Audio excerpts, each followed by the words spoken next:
बिस्मिल्लाहिर्रहमानिर्रहीम। नाज़रीन, मैं हूं जेएम जमाली और आप देख रहे हैं YouTube channel JM Jamali info. नाज़रीन, आज हम अपने प्रोग्राम में सिंध की सकाफ़त और तारीख़ी विरसे के हवाले से बात करेंगे और कोशिश करेंगे कि मुख्तलिफ़ पहलुओं से इसका जायज़ा लिया जाए। सिंध के पास जो तारीख़ी विरसा है वो दुनिया के बहुत कम ममालिक के पास है। इसी वजह से यहाँ के लोग बहुत ज़्यादा ज़हीन, हुनरमंद और अपनी तहज़ीब व मुआशरत से जुड़े हुए लोग होते हैं। सिंध की तारीख़ 5000 साल से भी पुरानी है। आज के प्रोग्राम में हम बात करते हैं सिंध में दस्तकारी के हुनर की।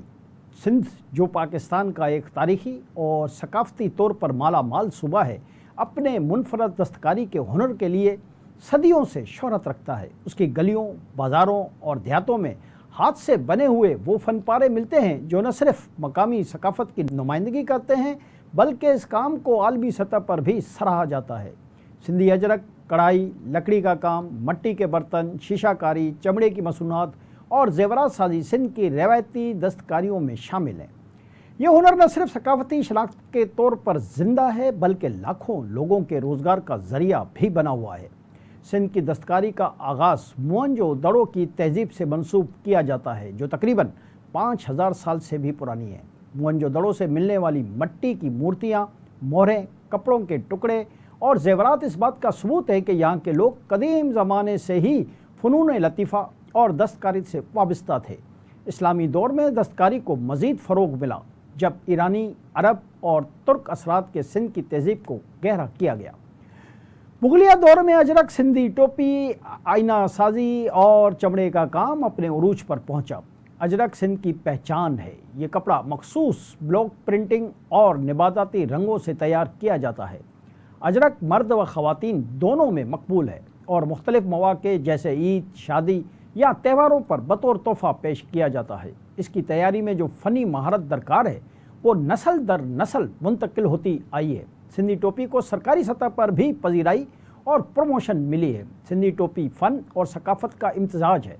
उसे खजूर की लकड़ी, धागे और आईने के ज़रों से तैयार किया जाता है। ये टोपी रस्मी तकरीबात, कौमी दिनों और सकाफ़ती मेलों में भी पहनी जाती है। जी नाज़रीन, अगर हम सिंध की कशीदाकारी और कढ़ाई की बात करें तो हम आपको बताएंगे कि सिंध की कढ़ाई पाकिस्तान भर में मकबूल होने के साथ साथ दुनिया के बहुत से मुल्कों में भी मकबूल और पसंदीदा है। ये ख़ास किस्म की सुई धागे से बनाई जाती है जिसमें रंगीन धागे, शीशे के टुकड़े और मोती इस्तेमाल होते हैं। ख़वातीन के कपड़ों, बेडशीट्स, तकिया के कवर और दीगर घरेलू इस्तेमाल की अशिया में भी यही कढ़ाई इस्तेमाल की जाती है। ठट्टा, हाला और नसरपुर जैसे इलाकों में मट्टी के बर्तन बनाने का रवाज बहुत पुराना है। ये बर्तन हाथ से बनाए जाते हैं और मुख्तलिफ़ रंगों और नक्श व निगार से मज़ीन होते हैं। दूसरी तरफ सिंध में आईनाकारी के फ़न को भी बहुत अहमियत हासिल है।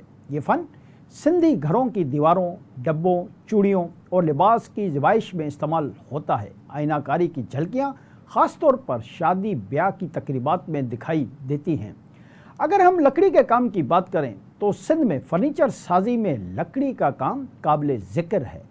कुंदाकारी से मज़ीन, पिलिंग, अलमारियाँ, झाड़, फानूस और दरवाज़े मकामी कारीगरों की महारत का मुँह बोलता सबूत हैं जो न सिर्फ काबिल दीद और ख़ूबसूरत होते हैं बल्कि पायदारी में भी अपनी मिसाल आप हैं। अगर हम चमड़े की बात करें तो चमड़े से बने हुए सिंधी जूते, बेल्ट, पर्स और बैग न सिर्फ खूबसूरत होते हैं बल्कि पायदार भी होते हैं।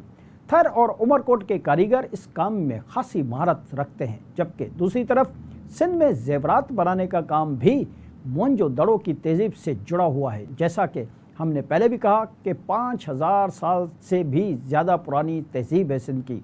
सिंध की औरतें रवायती ज़ेवरात की दिल दादा हैं। हुनरमंद कारीगर चांदी, कांसी और दीगर धातों से हार, बालियाँ, कंगन और अंगूठियाँ तैयार करते हैं। जी नाज़रीन, यहाँ ये बात भी ज़्यादा दिलचस्पी की हामिल है कि सिंध के बेशतर इलाके अपनी मखसूस दस्तकारी के लिए मशहूर हैं। मिसाल के तौर पर हाला कच्ची मट्टी से बने बर्तनों के लिए बहुत मशहूर है। यहाँ कच्ची मट्टी से बने बर्तन, जबकि ये इलाका कपड़े की ब्लॉक प्रिंटिंग, शीशाकारी और कपड़ों पर कढ़ाई के लिए भी अपनी अलग पहचान रखता है। इसके अलावा ठट्टा में अजरक की प्रिंटिंग, मट्टी के बर्तन और शीशाकारी के लिए एक ख़ास शोहरत रखता है। इलावाज़ी उमरकोट और थर, ओन से बनी कालीन, कपड़े, चमड़े की मसनूआत और घरेलू आराइश की अशिया के हवाले से बहुत शोहरत रखते हैं, जबकि नसरपुर भी कढ़ाई और ब्लॉक प्रिंटिंग के लिए मशहूर है। सिंध की दस्तकारी न सिर्फ सकाफत की नुमाइंदा है बल्कि मईशत का भी अहम हिस्सा है। हज़ारों ख़वातीन और मर्द इन हुनरों से वाबस्ता हैं। ख़ास तौर पर देही इलाकों में दस्तकारी का शोबा ख़वातीन को रोज़गार का ज़रिया फराहम करता है। मकामी बाज़ारों के अलावा ये मसनूआत मुल्क भर और बैनुल-अक़वामी मार्केटों तक पहुँचती हैं। सकाफ़ती मेलों जैसे सिंध फेस्टिवल या लोक विरसा में इन हुनरों की भरपूर नुमाइंदगी भी होती है। अजरक और सिंधी टोपी तो बैनुल-अक़वामी सतह पर सिंध की पहचान बन चुके हैं, लेकिन दूसरी जानिब दस्तकारी का शोबा कई चैलेंजेस से दो चार है।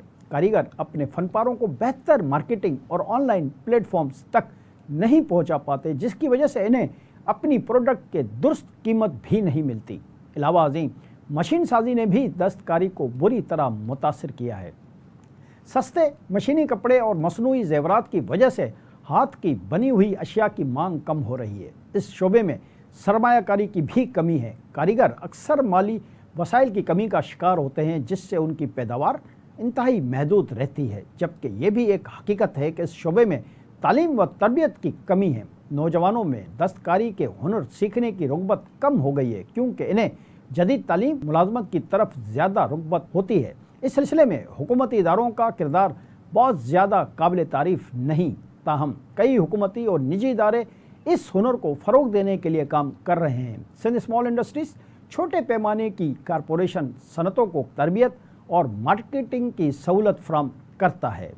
हैंडीक्राफ्ट डेवलपमेंट सेंटर्स ये मराकज़ हुनरमंदों को तरबियत देते हैं और उनकी मसनूआत की नुमाइश भी करवाते हैं। NGOs और कारपोरेट सेक्टर के ताउन से ख़वातीन को खुद कफ़ील बनाने के लिए मुख्तलिफ हुनर सिखाए जाते हैं और आजकल ऑनलाइन फ़रोख्त की सहूलत भी फराहम की जा रही है। सिंध की दस्तकारी एक ज़िंदा सकाफ़त की अलामत है।